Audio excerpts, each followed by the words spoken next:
सात संगत जी, प्यार से कहना धार्य गाय जी। आज यहाँ दिल्ली में सभी ने सत्संग में देश विदेश और देश के अनेक राज्यों से महापुरुषों को श्रवण किया। वो चाहे एक माध्यम जो भी रहा, भाषा जैसे भी रही, संदेश इस निराकार का भक्ति में जीवन को जीने का रहा।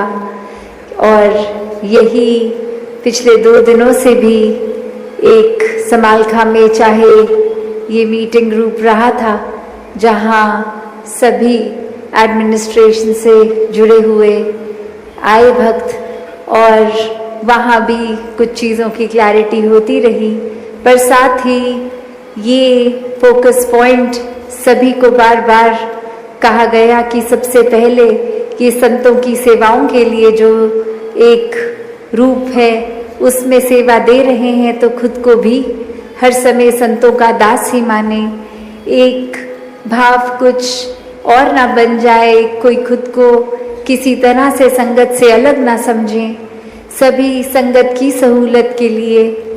तो बात वही कि भक्तों को हमेशा से युगों युगों से एक अपने प्रियतम इस निराकार के प्रति ही प्यार रहता है, और यही एक मन जुड़ा रहे उसी के लिए ये सत्संग का भी आयोजन, एक सेवा भाव भी, मन से सुमिरन भी, और सत्संग आके भी फिर संतों की वाणी कि ये क्या संदेश मिल रहा है उस पे गौर करके ये जीवन कैसा सही दिशा में रहते हुए एक संवरता चला जाता है, एक अच्छी चीज़ों को अपनाते हुए एक ये पॉजिटिव तरफ ही जीवन का विस्तार होता रहता है, ये निराकार पे मन लगा रहता है।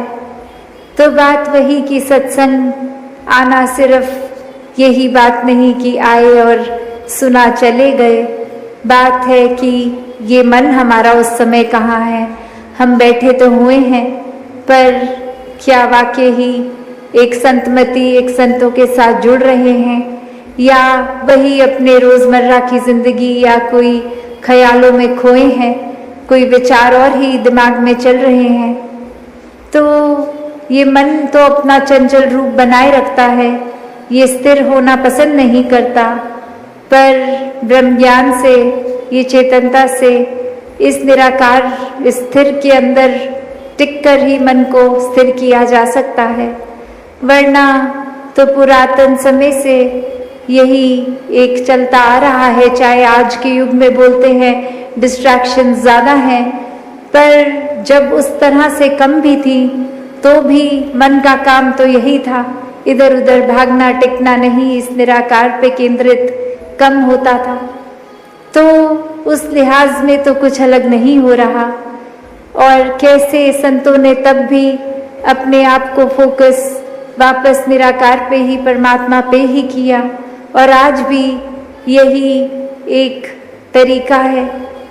और अभी भी वही संदेश जो युगों युगों से हम सुन रहे हैं कि जीवन को ठीक तरह जीना है तो वाकई ही जीते जी स्वर्ग प्राप्त किया जाए, जीते जी ब्रह्मलीन हुआ जाए, और ये सिर्फ और सिर्फ परमात्मा की प्राप्ति इस ब्रह्म ज्ञान से ही हो सकता है।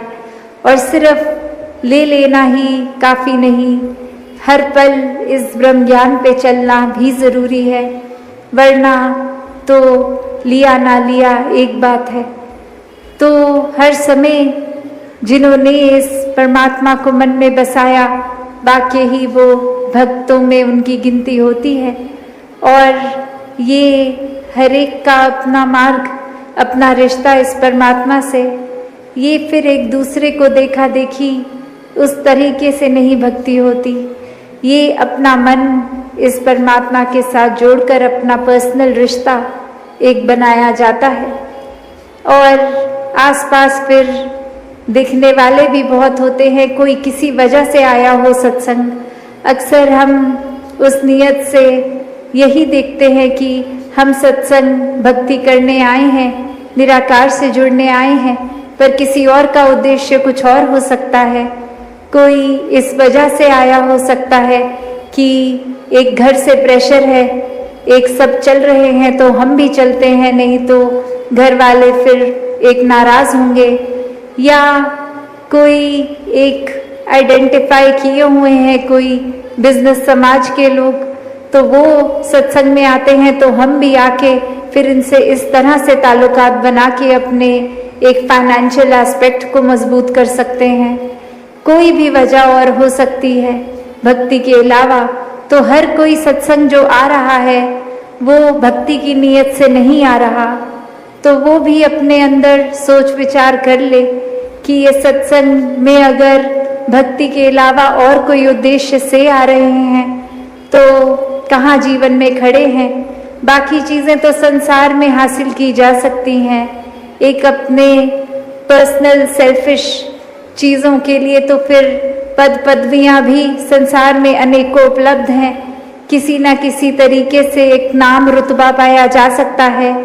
तो वही अगर मेंटालिटी, वही चतुर चालाकियाँ हम सत्संग में भी लेके आ रहे हैं तो वाकई ही क्या हम सही मायने में भक्ति कर रहे हैं, या भक्त बोलने के भी अधिकारी हैं या नहीं हैं।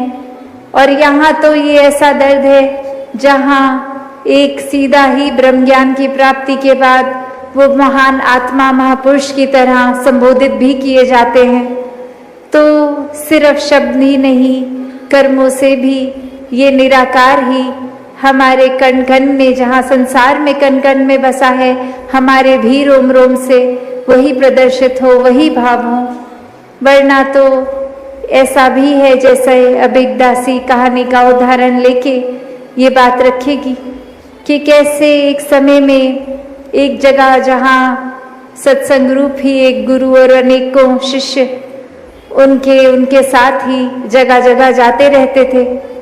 और एक दिन एक शिष्य अपने गुरु को समझाते हुए बोलते हैं कि आप ही के अनुयायियों के बीच, हमारे बीच में अब कोई ऐसी किसी ने अफवाह बना दी है या कोई बात बोल दी है, उससे काफ़ी अनुयायी टूट गए हैं और अब वो कह रहे हैं कि आज की सत्संग के बाद अब वो ये आएंगे नहीं, वो निकल जाएंगे यहाँ से। और ऐसा बोलने पे वो गुरु के मुंह पे कोई ना आव भाव बदले, ना एक्सप्रेशन बदले, और बात यही आई कि फिर वो भक्त पूछता है कि ये इतनी बड़ी संख्या से हमसे कम हो जाएंगे, तो ये आप इस चीज़ को लेके कुछ चिंता भी नहीं आपके मुंह पर दिख रही। और उत्तर में यही आता है कि जो टूटे हैं वो तो कभी जुड़े ही नहीं थे। तो बात यही वो भी समझाते हैं कि अगर सत्संग में रहकर भी एक सिर्फ कुछ किसी की बात का असर इस तरह ले रहे हैं, कोई बोले सुने पे चल रहे हैं, या फिर एक किसी ने संतमति के अलावा मनमत की ओर जाना है, कोई बुराइयों को हावी होने देना है, तो वाकई ही वो सत्संग सुन भी नहीं रहे थे, वो तो सिर्फ उपस्थित थे। एक उनका शरीर जरूर हमारे इर्द गिर्द हर सत्संग में उपस्थित होता था, पर मन से तो नहीं जुड़े थे। तो ऐसे जुड़ने से तो अच्छा ये एक दोगलापन, ये एक ड्युअलिटी है, ये एक हिपोक्रेसी है। तो ऐसे से ज़्यादा बेहतर है उनका जहाँ मन लगता है वो वहाँ जाएं, सत्संग में नहीं लगता तो घर बैठ लें। तो बात वही कि हर एक को अपना सही कारण पता होना चाहिए कि क्यों आना है सत्संग में। अगर वो भक्ति या निराकार से उस वजह का कोई लेना देना नहीं है तो उससे अच्छा शरीर को भी इतनी फिर मेहनत ना करवाएं, घर से सत्संग हॉल तक ना लेकर आएं। तो बात वही कि सिर्फ कोई क्रिया की तरह चीज़ को नहीं करनी, एक वाक्य ही आध्यात्मिक एक पहलू जीवन का, वो सिर्फ किसी को प्लीज करने के लिए या किसी के अच्छी किताबों में घुसने के लिए नहीं है, उनकी नज़र में अच्छा बनने के लिए नहीं। ये भक्ति तो स्वयं के विषय है, ये भक्त और भगवान की बात है। तो अगर वाकई ही ये कारण के बजाय कोई और कारण है तो फिर भक्ति से तो हम दूर हैं। भक्ति तो क्या, एक बार ये भी सोच ले क्या ज्ञान भी टिका है कि नहीं, क्योंकि निराकार ने भी जीवन में उतनी देर ही टिकना है जब तक सेवा सिमरन और सत्संग को बैलेंस करके रखेंगे, जब तक जीवन में मानवीय गुणों को हम अपने हर पल में ढालेंगे, एक मन को चंचल नहीं स्थिर करके जिएंगे, एक छोटी छोटी बातों का प्रभाव अपने ऊपर नहीं पड़ने देंगे, एक अपनी भाषा को सोच को दूषित नहीं करेंगे, गाली गलौज नहीं करेंगे, एक कोई भी पहलू जो पॉजिटिव है अगर वो रीज़न है तो वो एक बाय प्रोडक्ट सत्संग का ज़रूर होगा। पर अगर जीवन में एक कलेश का एक रास्ता हमने अपना लिया है, अपना भी दिल खट्टा करते हैं, भाषा खराब करते हैं, मन में नफरतों को पालते हैं, तो फिर एक हकदार इस सुकून के तो हम नहीं हो सकते, चाहे जितना मर्जी सत्संग आते रहें। तो बात सिर्फ वो नहीं कि कोई अटेंडेंस रूप होना है, एक हमेशा बात जो कही जाती है कि एक हाजिरी एक क्वांटिटी रूप और एक क्वालिटी रूप होता है। तो एक क्वांटिटी आए मुबारक है, पर जो क्वालिटी है वो होनी चाहिए, वो फिर अगर थोड़े भी हो पर क्वालिटी हो वो ज़्यादा बेहतर है, जो बिना अपना मन पक्का एक निराकार पे जोड़ने के उद्देश्य से आ रहे हैं। और अगर सभी जो आ रहे हैं वो निराकार पे टिके हैं तो वाकई ही वो क्वालिटी भी अचीव हो रही है, क्वांटिटी भी, और अपना आध्यात्मिक पहलू हर एक का इंडिविजुअली भी एक बहुत ही गहरा होता चला जाएगा। तो बात वही कि हम अक्सर इतने हल्के में ले लेते हैं कि हर संगत में यही तो प्रेरणा दी जा रही है, सिमरन करें, सत्संग करें, सेवा करें, निरंकार पे विश्वास रखें, और तो कोई बात है नहीं तो क्या नया है। अक्सर ख्याल ऐसा भी जाता है, पर इसी बात को गहराई में देखें तो वाकई ही हम खुद अपने जीवन में ये एक्सपीरियंस भी करते हैं कि यहाँ तो इतनी एक प्रोविज़न है कि कहीं पे भी हम रहते हैं वहाँ से हमारा सत्संग भवन बहुत ही नज़दीक है।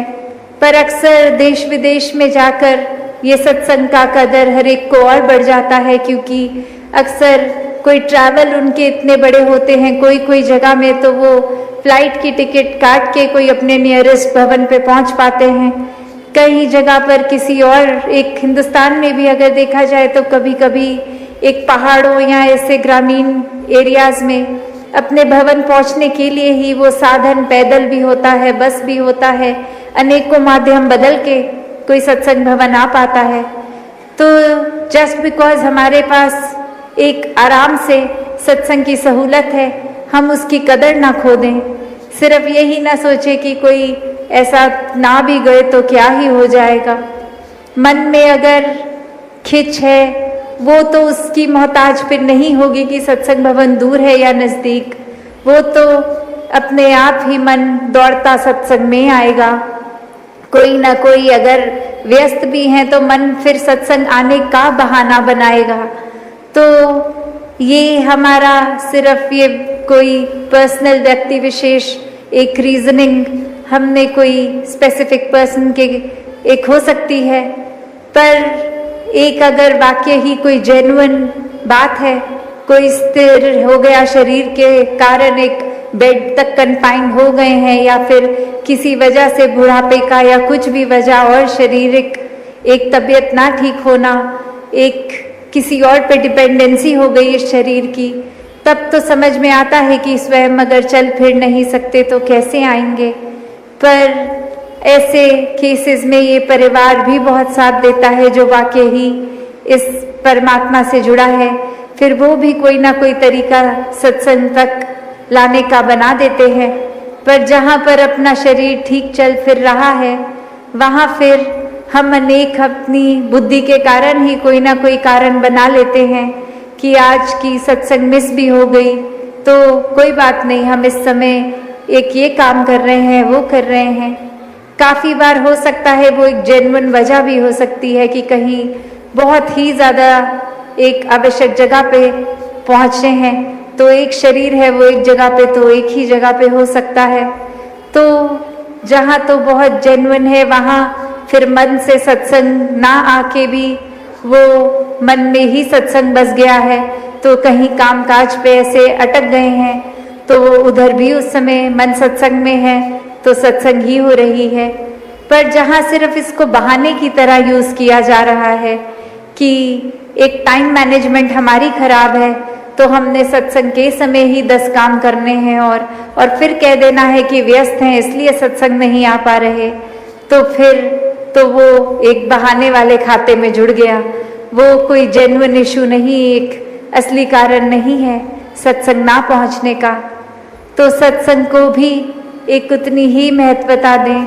अक्सर कोई ना कोई दलील दिमाग देता है कि हम सत्संग नहीं भी पहुंच पाए तो कोई बात नहीं, मन से तो सुमिरन चल ही रहा है, कोई ना कोई तरीके की सेवा भी कर रहे हैं, तो सत्संग में एब्सेंट हो भी गए तो कोई बात नहीं।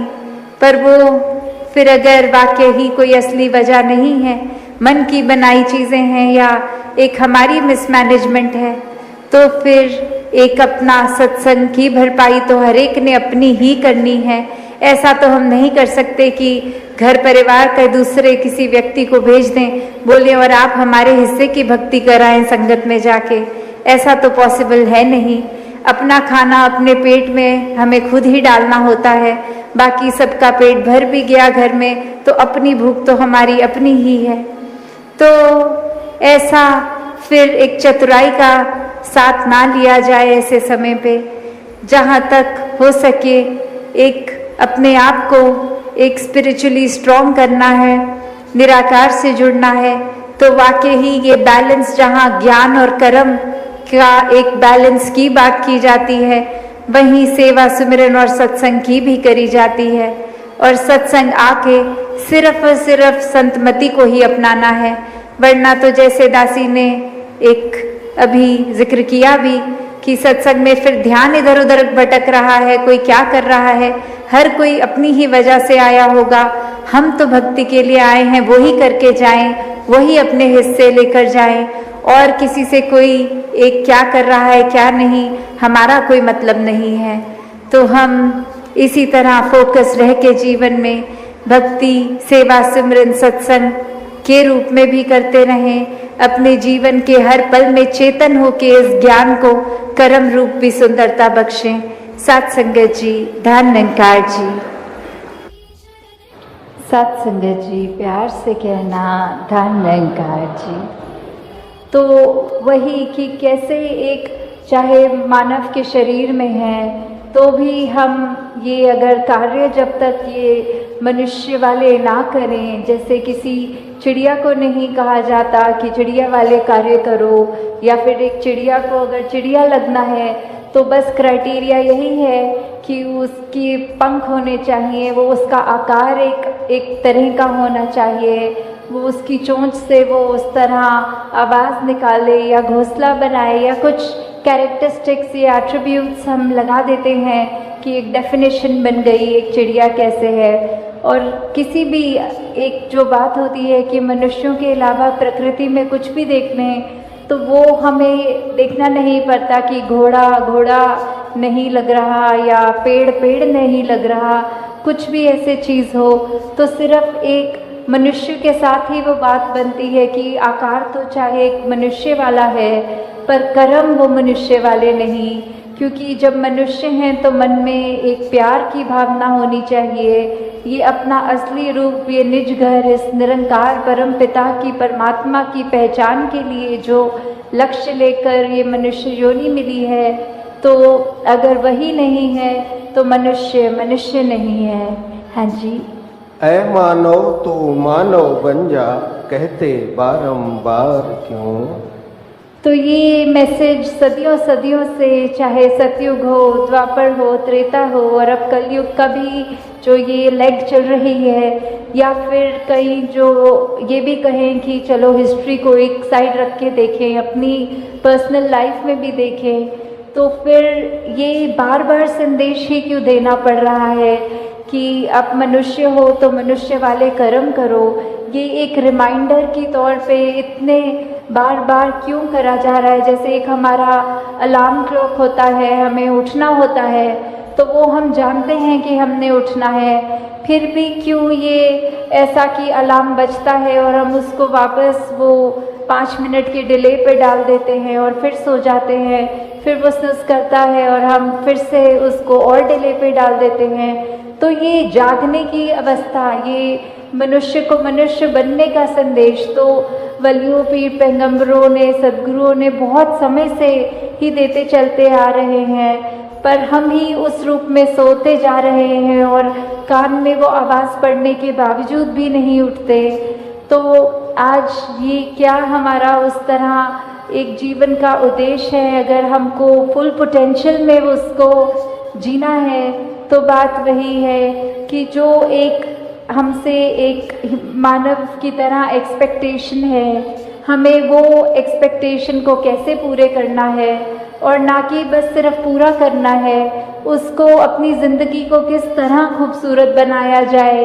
कि एक तो हो गया बेसिक क्राइटेरिया कि एक मनुष्य हो तो जो भी ये मानवीय गुण, ये ह्यूमन वैल्यूज़ हैं, और एक हो गया कि उन पर जीते हुए जो एक अपने आप की, अपने अंदर से एक और महक हमारी निकलेगी, वो सबके नाक तक पहुँचेगी।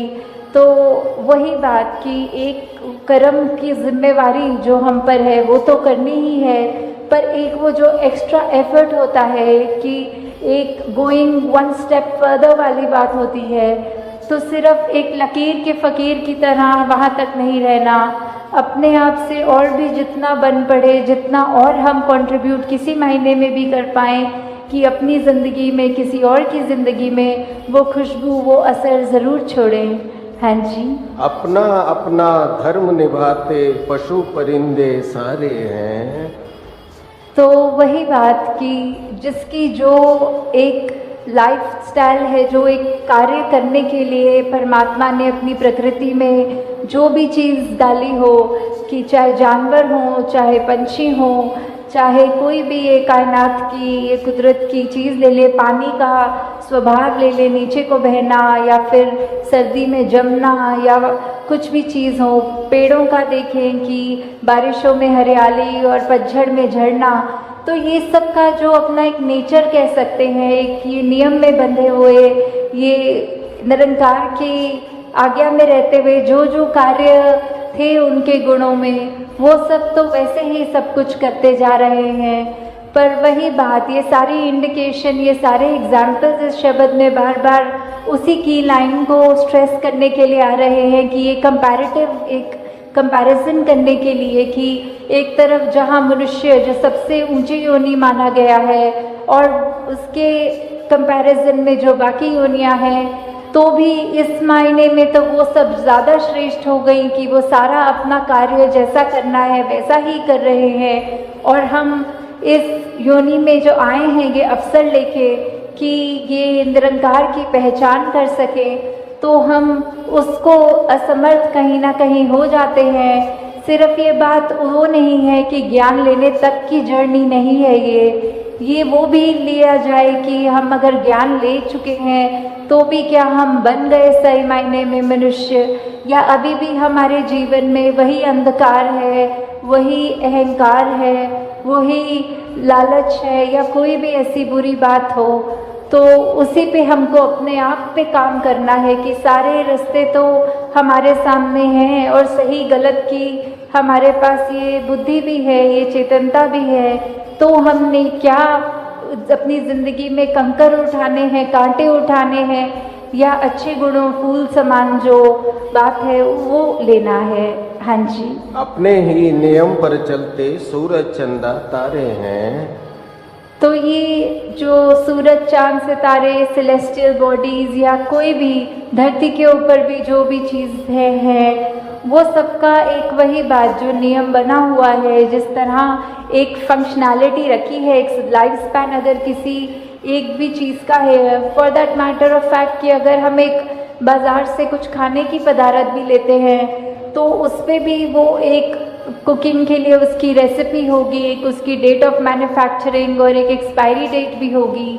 तो ये जो लाइफ स्पैन में उसको इस्तेमाल कैसे करना है, हमें खाना है उसको, तो उसको बनाना कैसा है, एक उन्होंने वो भी लिखा होता है कि इसको फ्रिज में रखना है या फ्रिज में नहीं रखना। तो ऐसी चीज़ों में भी अगर हम देखें तो हर चीज़ में ये जो भी परमात्मा की बनाई चीज़ है तो उस पे भी, और जो मैनमेड थिंग्स भी कह लें चाहे, उनमें भी ये जो नियम है, ये गुण है, ये जो कायदा है कि किस तरह एक फंक्शनल एक चीज़ को करना है ताकि उस चीज़ से लाभ हो, तो वो जो है सब अपनी तरह अपना काम ठीक से कर रहे हैं। बस एक हम मनुष्य ही हैं जो कहीं ना कहीं वो चूक बार बार कर जाते हैं, ये जानते हुए कि कड़वे वचन निकालने से हम किसी के मन को ठेस पहुंचाएंगे, अपने दिल को भी जलाएंगे। फिर भी अगर ऐसी कोई स्थिति आती है जहां दूसरे को हम छोटा महसूस करवा सकें तो हम वो मौका नहीं छोड़ते हैं। तो ऐसा अगर इसी रास्ते पे चलेंगे तो डेफिनेटली वही बात कि एक हम मनुष्य होने का प्रमाण ही नहीं दे रहे, बाकी चीज़ें सब अपने तरह ठीक से उसी तरह कार्य कर रही हैं सिवाय मनुष्यों के। हाँ जी। एक मानव की जात है ऐसी जो जग में बदनाम है।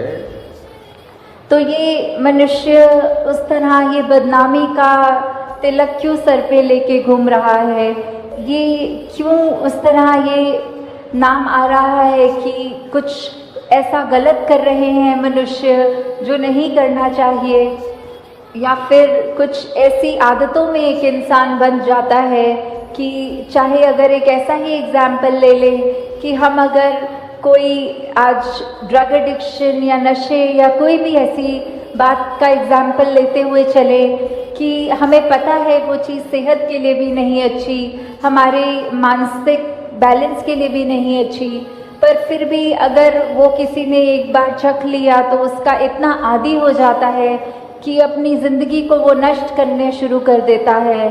तो वही बात कि हमें कैसे अब यूटिलाइज करना है ये जो हमें ज़िंदगी मिली है, इस निरंकार की दी हुई एक ये गिफ्ट की तरह जो ज़िंदगी है, हम उससे क्या कर रहे हैं? हम मनुष्यों वाले कार्य कर रहे हैं या अपने पतन की ओर अपने आप को ले जाते चले आ रहे हैं? कुछ बोलना ना पड़े, हमारे कर्म बोलें और वो कर्म देखकर सभी ये बोलें कि ये मनुष्य इतना अच्छा है, हमको भी ऐसा ही मनुष्य बनना है।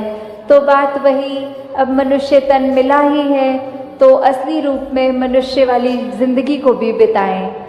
जी प्यार से कहना धन्यकार जी। साउथ ईस्ट एशिया समागम जो मनीला में, और आज इतने खूबसूरती से सभी संतों ने यही प्रमाण दिया कि ये जो भक्ति का रास्ता है ये बहुत ही सहज रूप में जीते जी जिया जा सकता है। ये कोई फ़र्क नहीं पड़ता कि आप छोटे बच्चे हैं, बुज़ुर्ग हैं, नौजवान हैं, एक शरीर रूप से एक स्वस्थ हैं, अस्वस्थ हैं, शरीर के सारे अंग ठीक से काम कर रहे हैं या नहीं, क्योंकि ये एक रूह से परमात्मा का रिश्ता है।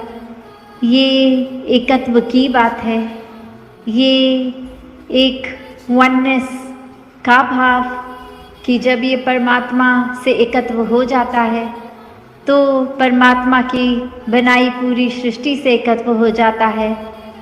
So when we feel this power, this truth all around us all the time, and when this relationship of oneness establishes between me and God, whichever name we want to call it by, the truth, the energy, this Almighty, and that's when we actually even form the oneness between God's creation, and this relationship then is just based on love and nothing else. It's not transactional anymore. ये कोई लेन then का सौदा फिर नहीं रहता।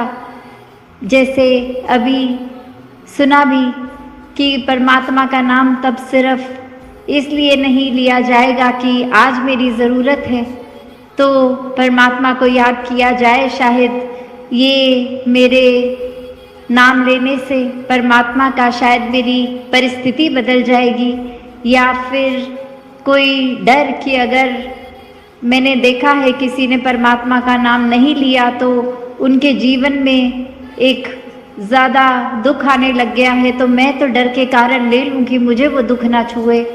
अगर ऐसे भावों से हम परमात्मा का नाम ले रहे हैं तो ये तो कभी भी भक्ति में सौदेबाजी या दुकानदारी तो सिखाई नहीं। वही बात की अगर तो सिर्फ किसी डर से लिया जा रहा है नाम परमात्मा का, तो फिर तो ले ना ले वो एक ही बराबर है, क्योंकि भक्ति का मूल ये essence of devotion is love, which is not transactional love, it's just pure love, जो प्यार से भक्ति की जाती है, प्रेमा भक्ति।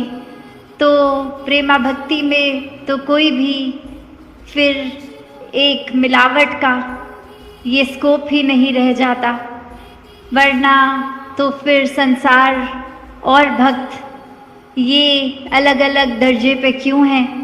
अगर एक ही बात होती, ये चतुर चालाकियाँ जैसे संसार कर रहा है, भक्त एक मासूमियत पे प्यार पे भक्ति कर रहा है, तो ये दर्जा इसलिए भक्तों का हमेशा से अलग रहा, क्योंकि वही संसार है, वही परिस्थितियाँ हैं। The circumstances for any devotee and anybody who's not connected with God still remains same.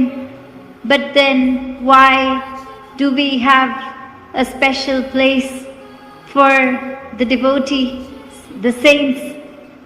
उन्होंने संसार को उसी तरह एक्सेप्ट किया कि जैसा संसार है, किसी और को बदलने नहीं निकले, परिस्थितियों को, इंसानों के स्वभावों को नहीं बदलने निकले भक्त तो उस तरह के ही ऐसे रहते हैं कि जो परमात्मा ने दिया, चाहे वो एक झोपड़ी दी या महल दिया, ये तो संसारिक धन रूप के ऊपर, पर ये मन अगर परमात्मा में है, एक गहराई में, इसके प्यार में, तो वो परिस्थिति के साथ नहीं, परमात्मा से प्यार कि आज अगर कुटिया है तो प्यार नहीं, महल देगा परमात्मा तो ही प्यार होगा, नहीं।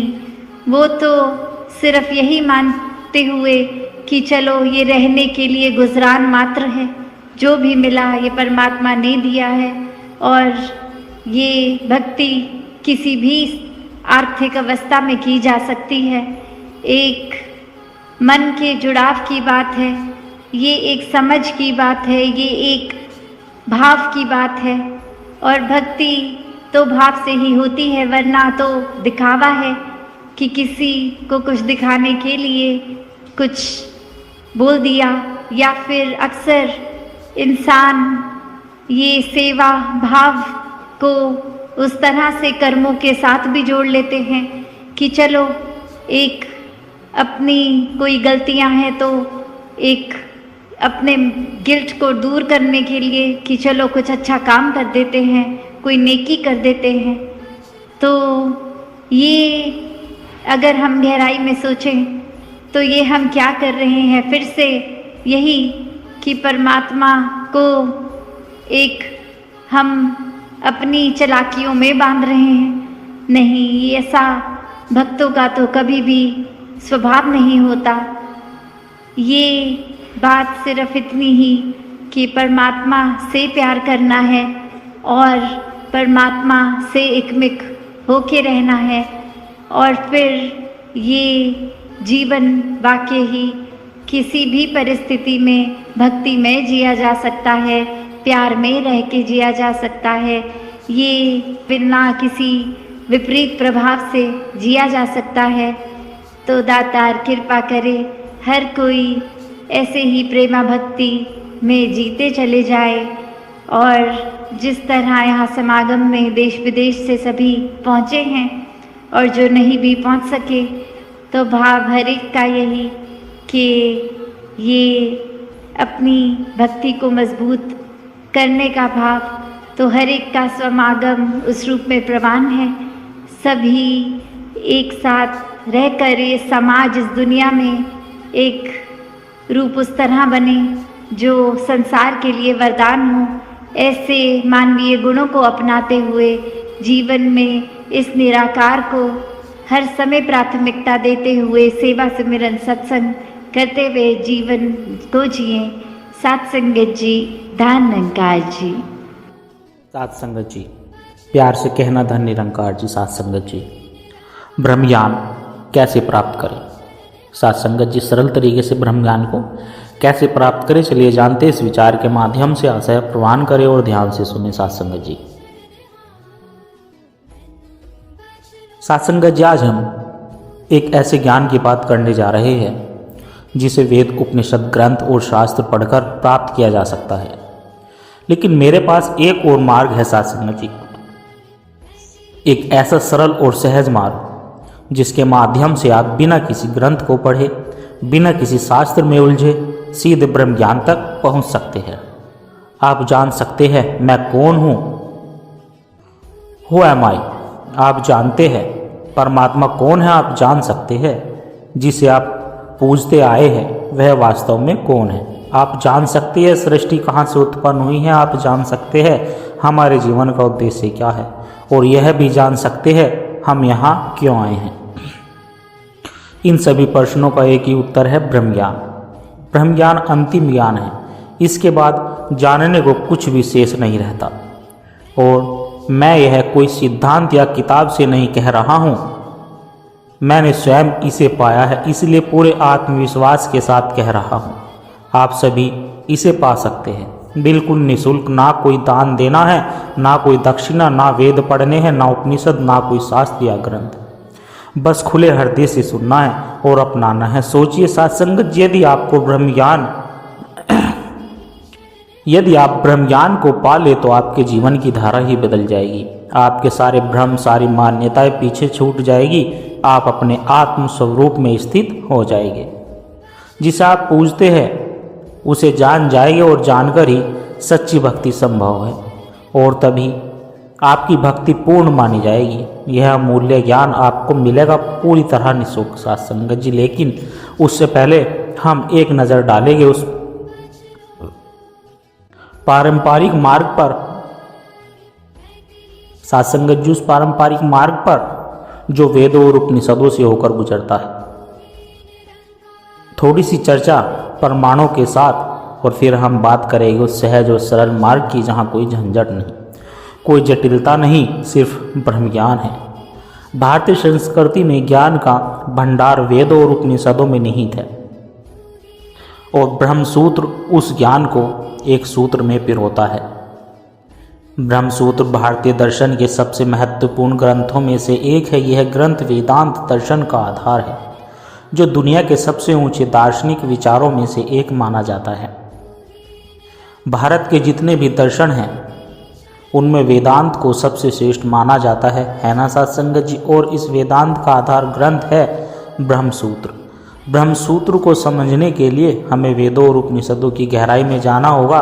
वेद भारतीय, जिसमें संस्कृति और दर्शन के मूल स्रोत है। वेदों का अध्ययन किए बिना हम भारतीय धर्म, संस्कृति और दर्शन को नहीं समझ सकते। वेदों को अप्रूफ माना जाता है, यानी कि यह किसी मनुष्य द्वारा रचित नहीं है। पौराणिक कथाओं के अनुसार यह ब्रह्म जी के मुख से निकले, लेकिन दार्शनिक दृष्टिकोण से वेदों को स्वतः ही प्रमाण माना जाता है। जैसे कि गणित के सूत्र स्वतः सिद्ध होते हैं, वैसे ही वेद भी स्वतः प्रमाण है। समझ गए सात संगत जी? वेदों को समझने के लिए हमें उनकी संरचना को समझना होगा। वेदों को मंत्र भाग और ब्राह्मण भाग में विभाजित किया गया है।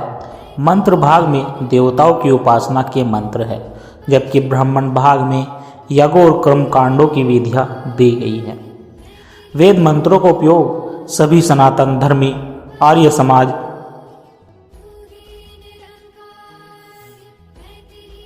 वैदिक धर्म को मानने वाले देवताओं का आह्वान करने के लिए करते हैं। देवताओं का आवाहन करने के बाद उनकी पूजा की विधि भी आवश्यक होती है, और यह विधि ब्रह्म ग्रंथों में दी गई है। गोपद ब्राह्मण, शतपथ ब्राह्मण और पांड्य ब्राह्मण जैसे ग्रंथों में कर्मकांडों का विस्तृत वर्णन है। ब्राह्मण ग्रंथों में कर्मकांड और उपासना का वर्णन है, लेकिन सत्संग जी के अंत में राशियों ने कुछ प्रश्न और जिज्ञासाएं भी प्रकट की है, उसे ध्यान से सुनो। उन्होंने पूछा कि हम किस देवता को अपनी प्रार्थनाएं अर्पित करें। यह अंतिम भाग उपनिषद कहलाता है, जिसमें यह पूछा है कि उपनिषद ज्ञान के भंडार है, इनमें इतना गहरा आध्यात्मिक ज्ञान है कि दुनिया में इसे अधिक कहीं नहीं है। डॉक्टर राधा कृष्ण ने कहा है कि उपनिषद मनुष्य के चिंतन की अंतिम सीमा है। मनुष्य जहाँ तक सोच सकता है, उसकी बुद्धि जहाँ तक जा सकती है, वह सब उपनिषदों में निहित है। उपनिषदों को समझने के लिए हमें उनकी उत्पत्ति और अर्थ को समझना होगा। पाणिन्य ने उपनिषद शब्द की व्याख्या क्या की है, देखो। उन्होंने सप्त धातुओं से उपनिषद शब्द की उत्पत्ति बताई है, जिनके 3 अर्थ है। तृष्णा का नाश, ब्रह्म की ओर गति और अवसाद का निवारण। पहला अर्थ है कि हमारे श्रवण और दृश्य इंद्रियों से जो तृष्णा उत्पन्न होती है, उनका नाश करना। तृष्णा ही सभी दुखों का कारण है। तृष्णा का बीज अविद्या है और उपनिषद अविद्या का नाश करता है। दूसरा अर्थ है कि उपनिषद हमें ब्रह्म ज्ञान की ओर जाने की प्रेरणा देता है। और तीसरा अर्थ है कि उपनिषद हमारे जीवन के सभी दुखों और अवसादों को दूर करते हैं। उपनिषदों में ज्ञान का इतना गहरा भंडार है कि फ्रांस के दार्शनिक स्पेन हावर ने उपनिषदों को पढ़कर कहा कि यह उनके जीवन का सबसे बड़ा सुख है। उन्होंने कहा कि उपनिषद उन्हें परम शांति की ओर ले जाते हैं और उनकी आत्मा को शांति देते हैं। उपनिषदों का ज्ञान इतना ऊंचा है कि इनका वर्णन करना कठिन है, लेकिन ब्रह्म सूत्र को समझने के लिए उपनिषदों का ज्ञान आवश्यक है। 11 उपनिषदों को प्रमाणिक माना जाता है। कौन कौन से है वह 11 उपनिषद सत्संग जी, जिन पर शंकराचार्य ने भाष्य लिखा है? यह उपनिषद है इकेनकट, पर्सन मुंडक, मांडुक्य, इत्रिय, त्रिय, छंगोद्य, वरधारणक और श्वेत। इनमें से जो सांगुंद्य और बृहस्पतिक उपनिषद है, बहुत बड़े हैं। शोपेनहावर ने बृहदारण्यक उपनिषद को पढ़कर कहा कि वे अपने सभी दार्शनिक ग्रंथों को इनके 3 सूत्रों के बदले देने के लिए तैयार है। यह 3 सूत्र है अस्तो माँ, सदमे, तमसो माँ, ज्योतिर्गमे और मृत्युर माँ अर्थमम गमे। उपनिषदों में कई जगह विरोधाभास दिखाई देता है। एक उपनिषद में एक सूत्र कुछ कहता है तो दूसरे में कुछ और। आर से बाद ने सभी उपनिषदों का अध्ययन किया, उन सूत्रों को चुना जिनमें विरोधाभास था। उन्होंने ब्रह्म सूत्र में उन विरोधाभासों को दूर करके उन्हें एक सूत्र में पिरोया। ब्रह्म सूत्र में सभी उपनिषदों के सूत्र नहीं हैं, बल्कि केवल वे सूत्र हैं जिनमें विरोधाभास दिखाई देता है। आर्सेन प्रदायन ने ब्रह्म ज्ञान के माध्यम से उन विरोधाभासों को दूर करके उपनिषदों को एक सूत्र में बांधा। ब्रह्म सूत्र ब्रह्म ज्ञान का सबसे बड़ा आधार है। वेदांती मानते हैं कि जो आचार्य ब्रह्म सूत्र पर भाष्य नहीं लिख सकता, वह आचार्य नहीं कहला सकता। शंकराचार्य, रामानुजाचार्य, माधवाचार्य, नाबार्काचार्य, वल्लभाचार्य और चैतन्य महाप्रभु जैसे सभी महान आचार्यों ने ब्रह्म सूत्र पर भाष्य लिखा है। शंकराचार्य के अनुयायी मानते हैं जो व्यक्ति ब्रह्म सूत्र का अध्ययन नहीं करता और उस पर भाष्य नहीं लिखता, उसे आचार्य कहकर प्रणाम करने से आत्मा का पतन होता है। ब्रह्म सूत्र में उपनिषदों के सभी ज्ञान को समाहित किया गया है। ब्रह्म सूत्र को पढ़ने से अज्ञान का नाश होता है, ब्रह्म की ओर गति बढ़ाती है और सभी दुखों का निवारण होता है। ब्रह्म सूत्र प्रस्तात्रीय का एक अंग है। प्रस्तांत्रीय में उपनिषद, गीता और ब्रह्म सूत्र शामिल है। उपनिषद ज्ञान का भंडार और गीता उपनिषदों का सार है। ब्रह्म सूत्र ब्रह्म ज्ञान का अंतिम आधार है। ब्रह्म सूत्र को समझने के लिए वेदों का अध्ययन आवश्यक है। वेदों का अध्ययन करने वाले लोग ऋग्वेद की मूर्ति, यजुर्वेद का उत्तमांग, सामवेद के सिर और अर्थवेद के मस्तक का ध्यान करते हैं। इन चारों का अध्ययन किए बिना वेद का ज्ञान अधूरा है। वेद ज्ञान का भंडार और ब्रह्मसूत्र उस ज्ञान को समझने का मार्ग है। ऋषि व्राध्याय ने सभी उपनिषदों का मंथन करके ब्रह्मसूत्र की रचना की। उन्होंने उन सूत्रों को चुना जिनमें विरोधाभास था और उन्हें ब्रह्म ज्ञान के माध्यम से दूर किया। ऋषि बायन को वेदव्यास के नाम से भी जाना जाता है। उन्होंने बद्रीनाथ में बैठकर उपनिषदों का मंथन किया और ब्रह्मसूत्र की रचना की। ब्रह्मसूत्र पर भाष्य लिखने वाले सभी आचार्यों में शंकराचार्य का भाष्य सबसे श्रेष्ठ माना जाता है। जर्मन विद्वान ऋषि ने सभी भाष्यों का अध्ययन करके कहा कि शंकराचार्य के भाष्य में सबसे अधिक तर्क है। ब्रह्मसूत्र में 4 अध्याय हैं जिन्हें पदों में विभाजित किया गया है। पहला अध्याय के पहले पद के 4 सूत्र बहुत महत्वपूर्ण हैं। इन सूत्रों को समझे बिना वेदांत को समझना कठिन है। शंकराचार्य ने इस सूत्रों को चतुसूती कहा है। शंकराचार्य ने सत्य और असत्य और मिथ्य की परिभाषा दी है। सत्य वह है जो त्रिकाल में अपरिवर्तित रहता है। असत्य वह है जो कभी भी अस्तित्व में नहीं था, और मिथ्या वह है जो अस्तित्व में होते हुए भी परिवर्तनशील है। जगत को शंकराचार्य ने मिथ्या कहा है क्योंकि वह परिवर्तनशील है, वह अस्तित्व है। उन्होंने कहा है कि जगत का आधार ब्रह्म है और हम ज्ञान के कारण उसे अलग अलग नामों और रूपों में देखते हैं। ब्रह्मसूत्र के पहले अध्याय का नाम समन्वय अध्याय है। इसमें सभी उपनिषदों के विरोधाभासों को दूर करके उन्हें एक सूत्र में बांधा गया है। इस अध्याय में ब्रह्म के स्वरूप का वर्णन किया गया है। दूसरे अध्याय का नाम अविरोध अध्याय है। इसमें स्मृतियों और तर्कों के विरोधाभासों को दूर किया गया है। तीसरे अध्याय का नाम साधन अध्याय है। इसमें ब्रह्म ज्ञान प्राप्ति के विभिन्न संसाधनों का वर्णन किया गया है। चौथे अध्याय का नाम फल अध्याय है। इसमें ब्रह्म ज्ञान के लिए उपनिषदों का ज्ञान आवश्यक है। उपनिषदों का ज्ञान प्राप्त किए बिना हम ब्रह्मसूत्र को नहीं समझ सकते। हमें किसी आचार्य के भाष्य का अध्ययन करना चाहिए। यदि हम वैष्णव हैं तो हमें रामानुजाचार्य के भाष्य का अध्ययन करना चाहिए, और यदि हम शुद्ध वेदांती हैं तो हमें शंकराचार्य के भाष्य का अध्ययन करना चाहिए। तो अब तक आपने जान लिया कि पारंपरिक मार्ग वेद, उपनिषद और शास्त्रों के अध्याय से ब्रह्म ज्ञान प्राप्त किया जा सकता है। लेकिन जैसे मैंने शुरुआत में कहा था, अब मैं आपको उसका सरल और सीधा सहज मार्ग के बारे में बताने जा रहा हूँ, जिससे आप बिना किसी ग्रंथ को पढ़े, बिना किसी जटिल साधना के ब्रह्म ज्ञान प्राप्त कर सकते हो। और मैं केवल कह नहीं रहा, मैं आपको करके दिखाऊंगा। लेकिन सत्संग जी, एक बात समझ लेना, इस गुण को गहन ज्ञान को मैं इस YouTube प्लेटफॉर्म पर सार्वजनिक रूप से बता नहीं सकता। इसके लिए कुछ सीमाएं हैं, पर चिंता मत कीजिए, इसका भी समाधान है। आप चाहे भारत में हो या दुनिया के किसी भी कोने में हो, आपके पास ही एक ऐसी आध्यात्मिक स्थल है जहां ब्रह्म ज्ञान बिल्कुल अनिःशुल्क देती है।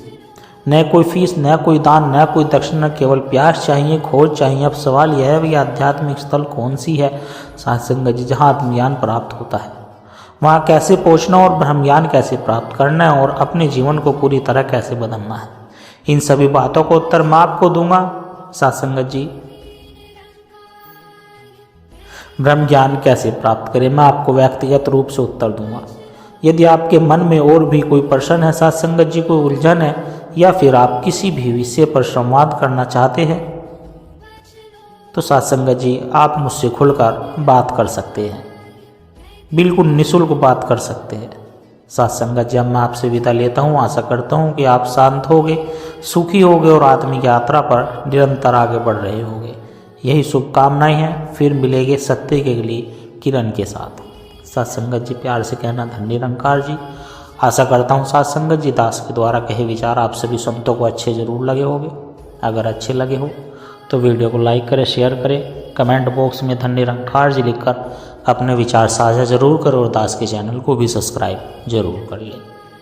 और सत्संगत जी दास को आशीर्वाद देके दास हर रोज आप जी के चरणों में ऐसे ही सुंदर सुंदर प्रेरणादायक कहानी विचार लेकर आता रहे। सत्संगत जी, प्यार से कहना धन निरंकार जी।